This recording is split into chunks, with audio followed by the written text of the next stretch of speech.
Concept: launch control enables optimum acceleration on surfaces with good traction. The use of launch control causes premature component wear since the function represents very heavy load on the vehicle. I guess check, Captain Obvious. Requirements: launch control is available when the engine is warmed up, that is, uninterrupted driving of at least 6 miles. Activate launch control. Step 1, deactivate dynamic stability control.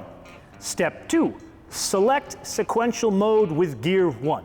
Step 3, with the engine running, apply the brake with the left foot. You know what?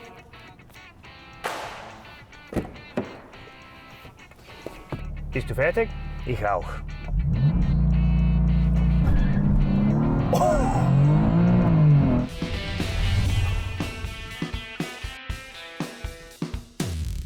A rather important piece of information before you and I get started.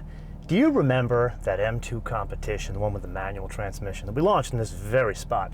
Santa Maria Madre de Dios. What I'm about to tell you may sound like fiction, but it's not. That car is 6 pounds heavier than this car.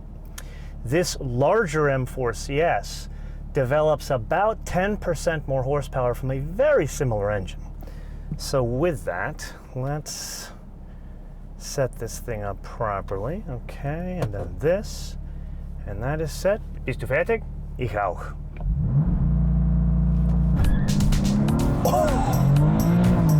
Okay.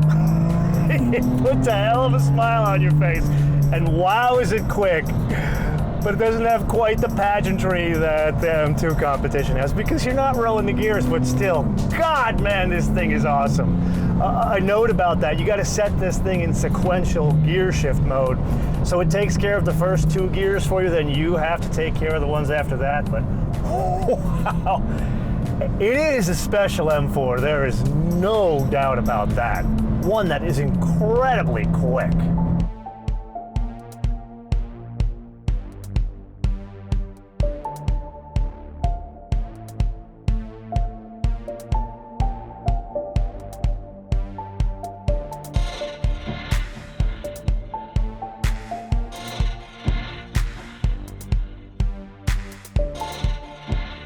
As per usual, our disclaimer. Please do not try this at home. With that, dig a bit deeper.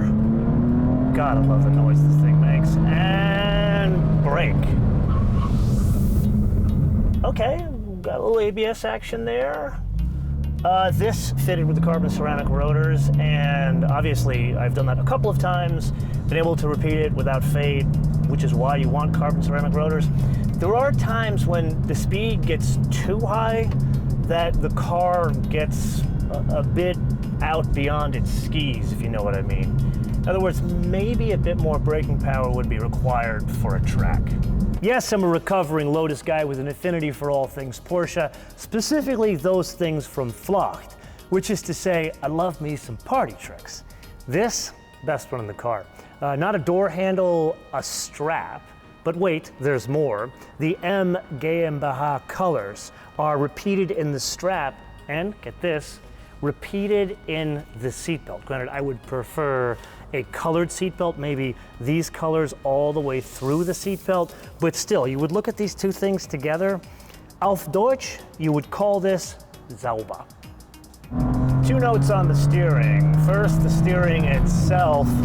A bit of a surprise here. Again, I'm going to compare this to the M2 competition. That car, you aim in a turn like this. This, I expected a bit more sloppiness because it's longer, it's a bigger car. I can't say it's heavier. Then we need to press on to the far more important part of the steering, and that is the steering wheel itself. I have done a straw poll. I've showed this car to every car guy / pilot friend of mine I could find. Put them behind the wheel and have them grab the wheel. Don't tell them anything about it. Invariably, they all said, oh my God, this is too thick. I just do not like this. Now, I'll admit, pilots, they're a bit older and maybe a bit more crotchety. But I've been driving this thing for 7 days now, and it took some getting used to the thickness of the steering wheel. I gotta say, man, who the hell's complaining? I would say more steering wheels need to be like this rather than less.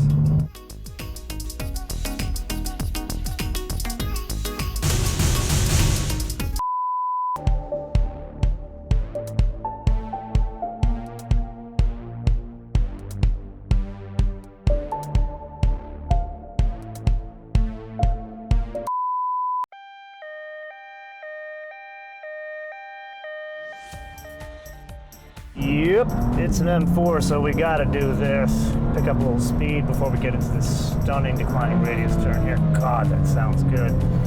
And what's surprising is, man, this is almost flat cornering. You wouldn't think this is something from Deutschland. In fact, it's got a hint of handling from England. After all, Germans are Anglophiles. Let's try it again. Our top secret torture chamber, that is Portuguese Bend earthquake zone. Let's pick up the speed a little bit as we go into the first depression of the road. Hold on for dear life. This is in full sport, full fat on everything. Suspension, steering, engine, everything. On the spectrum of a Lincoln to say that Morgan, it's kind of somewhere around here, but something rather interesting, we can move this to comfort on the dampers. Does it change anything as we get into some imperfections on the road here? It's not a huge difference when you get into comfort. The ride quality is still very composed, which is unusually good. Something important to point out, 5 different buttons for 5 different settings. Much prefer that over the setup of like mission control that they have in other cars where you got to go into deep menus to change things. Here, if I want to change just the suspension, if I want to change just the engine tuning, I can go into efficient. And specifically on the fly, like around town, I much prefer driving, no matter what the car, whether it's something super cool like this or a Hyundai Palisade. I much prefer driving it with full fat on everything except for the engine, efficient in the engine, because after all, you're driving around town, you're not trying to win stop like Grand Prix. You and I need to circle back to this door because something is bothering me incredibly. I get the whole concept of the carbon fiber reinforced polymer bits like the hood, the roof, the spoiler, the splitter in the back, which is shared with the M4 GTS, and the air dam in the front. Totally with you. But what in God's green earth is this? This is not carbon fiber. It's cardboard that's reinforced. Now, okay, I get it. It's a color and trim thing. Fine, I'm with you. But this is still an almost 3,600-pound car. So why no door pockets? You don't realize how much you miss them until you start using this on a daily basis. Like, where do I put my wallet? Where do I put my phone? That kind of stuff. Like, how much weight would literally, like those Morgan door pockets that are made of like leather, 3 pounds, baby? In a 3,600-pound car, I don't think anybody would notice. Huge important note, the only transmission on offer is a 7-speed, cannot be had with 3 pedals. Doesn't mean it's a full automatic. It's not a torque converter like we've seen in some other performance BMWs. It is a DCT, a double clutch transmission, which means it changes the characteristics of how power is delivered as well as the transmission shifts. And I am a fan of good, bad, or indifferent, imperfect automatic transmissions. Like, I think I'm the only person on the planet that likes the transmission in the GTR. This feels kind of the same way in terms of how it shifts.